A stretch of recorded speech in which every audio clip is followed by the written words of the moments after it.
পৰিৱৰ্তন শব্দটো শুনিবলৈ ভাল, কিন্তু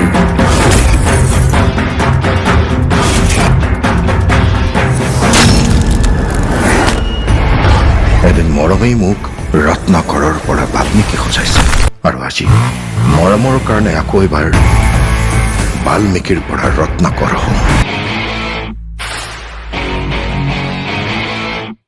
হ'ব লাগে যদি হ'ম মই আজিৰ যুগৰ নতুন ৰত্নাকৰ।